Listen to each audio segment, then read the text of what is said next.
Gautam গম্ভীরের team নির্বাচনী ভারতকে হারিয়ে দিল। এই তিনজন অকর্মাকে কেন ওডিআই ম্যাচে খেলানো হলো? ভারতীয় টিম ভাই ভয়ঙ্করভাবে ধ্বংস হয়ে গেছে। দ্বিতীয় ওডিআই ম্যাচে নিউজিল্যান্ডের কাছে ভারতীয় টিম লজ্জার হার হেরেছে।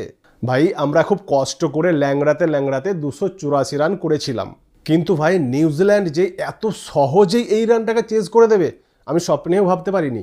মাত্র 3 উইকেট হারিয়ে খুব সহজেই নিউজিল্যান্ড ম্যাচ জিতে নিল এবং ভারতে এসে ভারতের মাটিতেই আবারও ভারতকে গুড়িয়ে দিল। নিউজিল্যান্ড যখনই ভারত সফরে আসে দাপটের সঙ্গে ম্যাচ খেলে এবং ভারতকে হারায়। তাহলে এখন প্রশ্ন হচ্ছে যে তাহলে গম্ভীর অ্যান্ড গিল কোম্পানির ভুলটা কোথায় হচ্ছে? ভুল সিদ্ধান্তটা কে নিচ্ছে? জানতে পারবেন, ভিডিও দেখতে থাকুন। আপনারা সকলেই জানেন ভারতের কোচ গৌতম গম্ভীরের এক ধরনের বাতিক আছে, মানে ওর যাকে পছন্দ হবে তাকেই খেলাবে, তাকেই গ্রেট বানাবে, মহান বানাবে, তাকেই একদম হিমালয় শিখরে পৌঁছে দেবে। এইভাবে হয় না ভাই, এইভাবে হয় না। দেখুন গম্ভীরের প্রথম ভুলটা কোথায়? প্রথম ভুলটা কি ছিল? মানে গম্ভীর বারবার প্রসিদ্ধ কৃষ্ণাকেই খেলাবে। প্রথম ম্যাচেও প্রসিদ্ধ কৃষ্ণা ফ্লপ ছিল। এমনিতেই প্রসিদ্ধ কৃষ্ণা 10টা ম্যাচ খেললে জাস্ট একটা ম্যাচে ভালো খেলে, বাকি 9টা ফ্লপ খেলে। এই ম্যাচেও তেমন বিশেষ কিছু করতে পারেনি। বোলিং তো ভালো করেইনি, মাত্র উইকেট তো একটা নিয়েছে, প্রচুর রানও খরচ করেছে, বাট একটা ইম্পর্টেন্ট ক্যাচ মিস করেছে।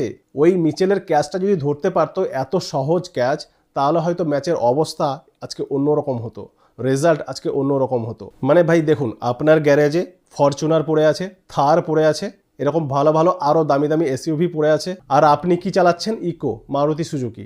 মানে অর্শদীপ সিংকে কেন খেলানো হচ্ছে না আমি খুঁজে পাচ্ছি না। মানে ফরচুনার, থার এগুলোকে আপনি গ্যারেজেই বসিয়ে রাখছেন। ভাই চুপ করে বসে থাক, তোর কোনো কাজ নেই।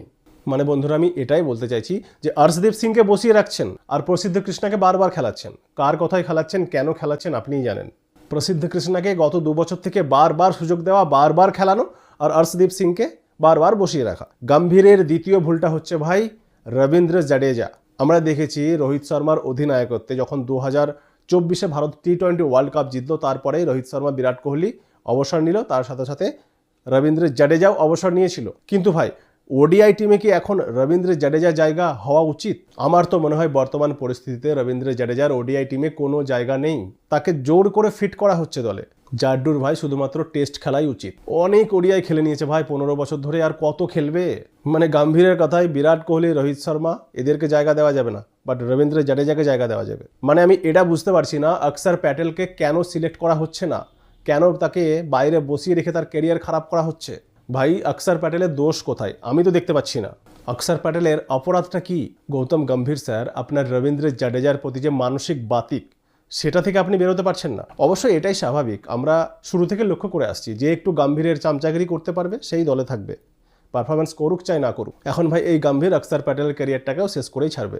ভাই যত বড়ই প্লেয়ার হোক না কেন, যত ভালোই তার ফিটনেস থাক না কেন, বয়স বলে একটা জিনিস আছে। গৌতম গম্ভীর নিজেই বলে থাকে আমরা ভবিষ্যতের কথা ভেবে দল বানাচ্ছি, সেই জন্য আমরা ইয়াং প্লেয়ারদের নিয়ে আসছি। তো ভাই জাডেজাকে কেন রেখেছেন? ভবিষ্যতের কথা ভেবে ওডিআই দলকে বাঁচাতে গেলে অক্ষর প্যাটেলকে সুযোগ দিতে হবে, এটা বুঝতে পারছেন না। গৌতম গম্ভীরের তৃতীয় ভুল নীতিশ কুমার রেড্ডি। রেড্ডির পিছনে পড়ে আছে গৌতম গম্ভীরজি। কেন ভাই? হার্দিক পান্ডিয়া কোথায়?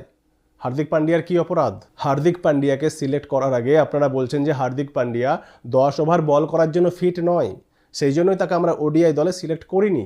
কিন্তু ভাই আমরা দেখছি হার্দিক পান্ডিয়া বিজয় হাজারে ট্রফিতে 10 ওভার বল করেই যাচ্ছে, প্রত্যেকটা ম্যাচেই 10 ওভার বল করছে, 10 ওভারে স্পেল করছে ম্যাচ বাই ম্যাচ, কোনো প্রবলেম নেই। কিন্তু আপনারা ওডিআই টিম সিলেক্ট করার আগে প্রেস রিলিজ করলেন, কি বললেন? হার্দিক পান্ডিয়া এখনও সিও থেকে ফিটনেস সার্টিফিকেট নিয়ে আসতে পারেনি 10 ওভার বল করার জন্য, সে 10 ওভার বল করার জন্য ফিট নয়। তাহলে তাকে বিজয় হাজারেতে কেন খেলতে দিচ্ছেন? ফিট নয় তো, সেখানে তো ম্যাচ বাই ম্যাচ খেলেই যাচ্ছে, 10 ওভারে স্পেলও করছে। আপনারা এটাও বলছেন যে আমরা টি20 সিরিজের আগে, টি20 ওয়ার্ল্ড কাপের আগে হার্দিক পান্ডিয়া টি20 ওয়ার্ল্ড কাপের ইম্পর্টেন্ট মেম্বার, ইম্পর্টেন্ট প্লেয়ার, তাকে আমরা রেস্ট দিতে চাই। কিন্তু রেস্ট কোথায়? সে তো ডোমেস্টিক খেলছে, বিজয় হাজারে খেলছে। আর আপনি দলে কাকে নিলেন? নীতিশ কুমার রেড্ডিকে। এক কথাই দেখুন বন্ধুরা, আমি বলে দিচ্ছি, নীতিশ কুমার রেড্ডিকে এই ম্যাচে জাস্ট 2 ওভার বল করানো হয়েছে। যদি আপনি একজন অলরাউন্ডারকে 2 ওভার বল করানোর জন্যই দলে রাখছেন, তাহলে আপনি হার্দিক পান্ডিয়াকে নিতে পারতেন। আকাশ পাতাল তফাৎ।